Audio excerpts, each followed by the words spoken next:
नमस्कार विद्यार्थी मित्रांनो, मी Ruchita Surve textbook super coaching मध्ये आपल्या सर्वांचे खूप खूप स्वागत आहे.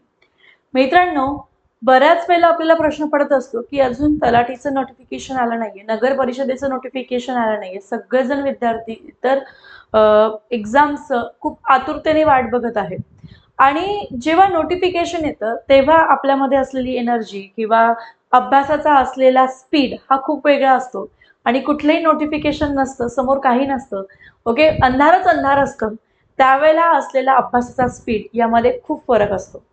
ओके, लक्षात घ्या, जर येणारी एक्झाम ही एमपीएससी पॅटर्नने होणार आहे, म्हणजे तलाठीची परीक्षा ही कशी होणार आहे?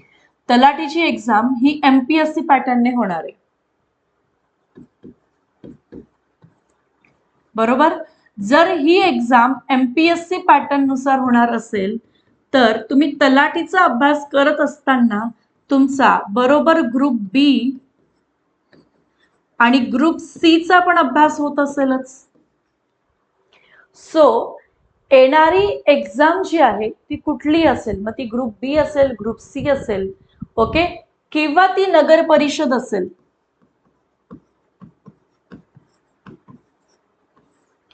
तुम्ही आता जर व्यवस्थित अभ्यास करून ठेवला तर येणाऱ्या सगळ्या एक्झाम तुम्ही काय करू शकतात, टार्गेट करू शकतात. आता ही तितकीच सत्यता आहे की जर आपल्या समोर कुठलंही नोटिफिकेशन नसेल, ओके, समजा तुमच्या समोर कुठलंही नोटिफिकेशन नाहीये, तर आपल्याला अभ्यासात मन लागत नाही, कारण आपलं टार्गेट जे आहे ना ते आपल्याला समोर दिसतच नाहीये. पण ज्या वेळेला नोटिफिकेशन येतं त्यावेळेला, ठीक आहे, नोटिफिकेशन सोबत आपल्या सोबत काय येत असतं, नोटिफिकेशन आलं रे आलं, सोबत आपल्याला काय येतं, टेन्शन पण येत असतं. आणि या ओव्हरबर्डन, ओव्हर स्ट्रेसमुळे जो अभ्यास व्हायचा तोही आपला होत नाही. म्हणजे दोघही सिच्युएशन मध्ये, ओके, आपण टेन्शन मध्येच असतो. नोटिफिकेशन नहीं आला तब भी टेंशन में कि ऍड आई नहीं रही है, मैं पढ़ रहा हूँ. नोटिफिकेशन अचानक आलं तरी तुम्ही टेन्शन मध्ये आहात की अरे ऍड येऊन गेली, माझा अभ्यास झालाच नाहीये. ठीक आहे, मग ह्या गोष्टींमध्ये अडकतो आपण आणि आपला अभ्यास कुठल्याच याच्यात होत नाहीये. आणि जे विद्यार्थी 2-2 वर्षापासून, 3-3 वर्षापासून अभ्यास करतायत, ओके, ज्यांनी ग्रुप बी च्या प्रिलियम्स दिल्यात, मेन्स दिलाय, ग्रुप सी च्या प्रिलियम्स दिलाय, ग्रुप सी च्या मेन्स दिलाय, 2-2, 3-3 वर्ष खूप कमी झालं, आपण 5-5, 6-6 वर्ष म्हटलं तरीही चालणार आहे, ते विद्यार्थी, ठीक आहे, इथे तुमच्या कॉम्पिटिशनला आहेतच हे लक्षात घ्या. आणि ते हळूच कणी ती एक्झाम देतात आणि पोस्ट घेऊन बाहेर पडतात या प्रोसेसमधून. पण आपण इथेच अडकलेलो असतो, नोटिफिकेशन आलं नाही, टार्गेट फिक्स होत नाही, अभ्यास होत नाही. नोटिफिकेशन आलं, टेन्शन आलं, ओव्हरबर्डन आलं, ओव्हर स्ट्रेस आला, अभ्यास झाला आणि ऍड गेली हातातून. सो जर आपल्याला कमी वेळामध्ये योग्य पद्धतीने दिशा मिळाली, कमी वेळामध्ये आपण योग्य पद्धतीने अभ्यास करू शकलो, तर या दोघही एक्झाम मध्ये आपले रिझल्ट येऊ शकतात. म्हणून नोटिफिकेशनचा परिणाम हा आपला अभ्यासावर कधीच व्हायला नकोय.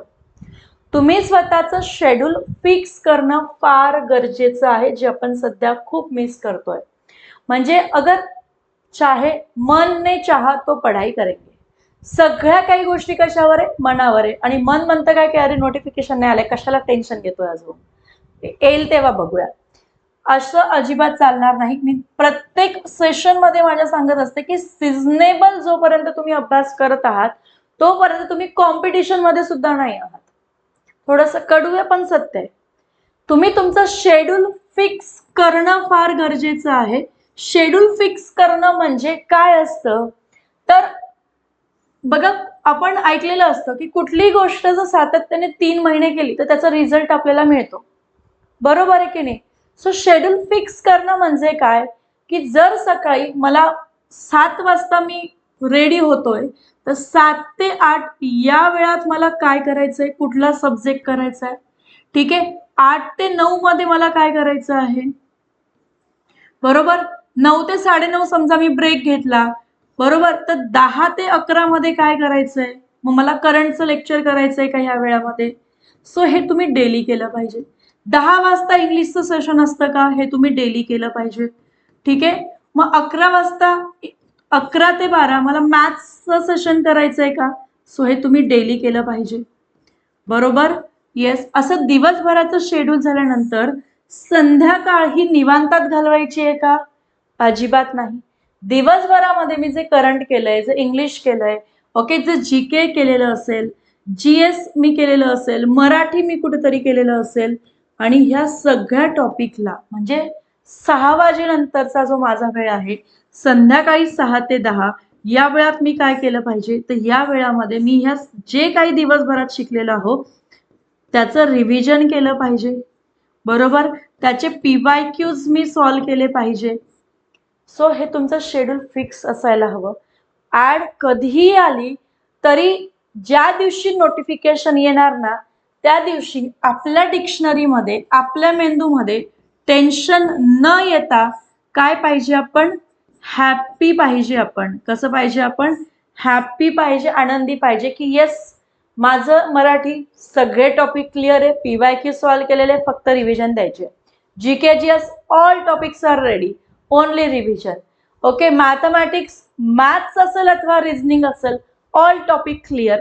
सगळे सेशन केलेत मी पवन सरांचे, ऑल टॉपिक्स क्लिअर आहेत, फक्त रिव्हिजन द्यायचे. इंग्लिश, अरे पार्ट्स ऑफ स्पीच येऊ द्या, टेन्स येऊ द्या, व्हॉइस येऊ द्या, नरेशन येऊ द्या, क्वेश्चन टॅग येऊ द्या, आर्टिकल येऊ द्या, वन वर्ड सबस्टिट्यूशन येऊ द्या, होमोफोन्स, होमोनिम्स, काहीही प्रश्न येऊ द्या, आय एम रेडी. बिकॉज मी सगळे सेशन्स केलेले आहे, मी स्वतः सेल्फ स्टडी केलेला आहे, मी ऑलरेडी त्याच्या भरपूर साऱ्या रिव्हिजन केलेल्या आहे, प्रत्येक टॉपिकवरचे मी PYQ सॉल्व्ह केलेले आहे. मराठी संधी असू दे, अलंकार असू दे, शब्दार्थ असू दे, व्हॉट एव्हर उतारे असू दे, ऑल रेडी आहे. ओके. सो जेव्हा नोटिफिकेशन येणार तेव्हा मी आनंदी केव्हा असणार आहे, कारण जेव्हा नोटिफिकेशन नव्हतं तेव्हा सगळे विद्यार्थी, ठीक आहे, टंगळमंगळ करत अभ्यास करत होते, पण मी तेव्हा सिरियसली अभ्यास केलेला होता. म्हणून नोटिफिकेशन आल्यावरती मी कसं आहे, हॅपी आहे. आलं लक्षात. येस. आणि जे इथे टंगळमंगळ करत होते ते नोटिफिकेशन आल्यावरती कसे आहे, टेन्शन मध्ये आहेत. सो तुम्हाला कुठल्या कॅटेगरीमध्ये यायचंय, ह्या कॅटेगरीमध्ये यायचंय की ह्या कॅटेगरीमध्ये. ह्या कॅटेगरीमध्ये असाल तर तुमचा मेंदू म्हणतो की ज्या दिवशी नोटिफिकेशन आलं ना त्याच दिवशी तुम्हाला असं वाटतं की 100% माझा रिझल्ट येणार आहे. बरं. अजून दुसरी गोष्ट की आपल्याला असं वाटत असतं की अरे काही घोळ तर नाही होणार तलाठीमध्ये, काही प्रॉब्लेम तर नाही होणार, मग अभ्यास करू की नको करू. हे जे आहे ना, हे रस्ता सोडून किंवा आपण म्हणूया रेस सोडून पळण्याचे मार्ग आहेत. येतंय लक्षात.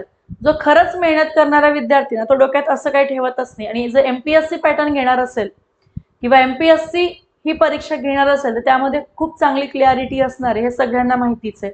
सो इतर जे काही निगेटिव्ह थॉट्स आहे, इतरांचं ऐकून डोक्यात घालायचे आहे की आपल्या आपल्या अभ्यासावर फोकस करून या प्रोसेसमधनं बाहेर पडायचे पोस्ट घेऊन, हे तुम्ही ठरवणार आहात. It's totally depend on you. So guys, आत्ताचा जो वेळ आहे तो अगदी निवांत वेळ चाललेला आहे. मला माहिती आहे 14 तारखेची प्रिलियम्स तुम्ही देत आहात सगळेजण. तुम्ही जरी तलाठी फोकस केली, तुम्ही नगर परिषद फोकस करणार आहात, तरी पण 14 तारखेची प्रिलियम्स अख्खी जनता देणार आहे. Okay, I agree. पण लक्षात ठेवा की ही एक्झाम झाल्यानंतर अगदी बिंदास नका होऊन जाऊ, कारण समोर काही दिसतच नाहीये.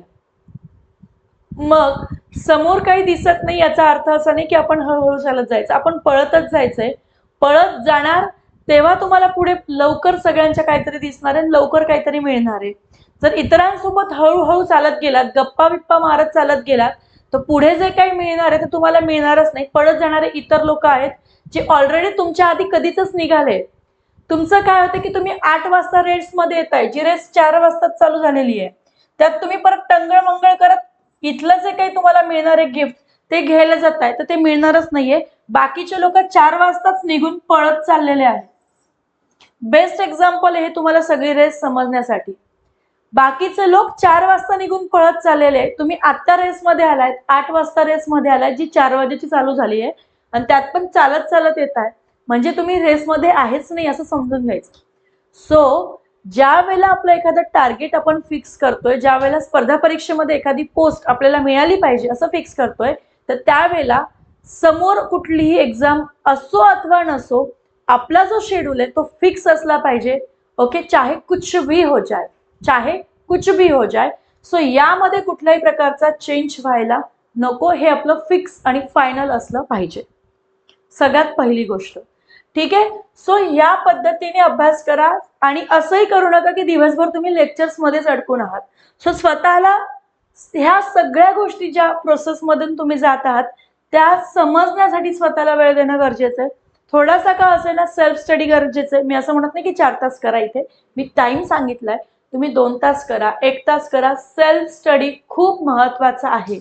ओके, मी स्वतः शिक्षिका आहे, मला असं वाटतं की माझं पण लेक्चर सगळ्यांनी बघावं, पण तरी सुद्धा सांगते की मी जी काही 1 तासात बडबड केलेली आहे ना, ती जर तुम्ही 15 मिनिटात रिवाइज नाही केली ना तर उद्या तुम्हाला काही आठवत नाही. सो स्वतःच्या मेंदूला ते ऍक्सेप्ट करण्यासाठी वेळ देणं गरजेचं आहे. सो दिवसभरातून कितीही सेशन केले तरी सुद्धा सेल्फ स्टडीसाठी वेळ काढलाच पाहिजे. दिवसभरात जे काही शिकलेलं आहात ते थोडक्यात रिवाइज झालं पाहिजे. Okay, yes. सो गाईज, आज आपण इथे थांबूयात आणि पुन्हा भेटूयात उद्या सकाळी 10 वाजता.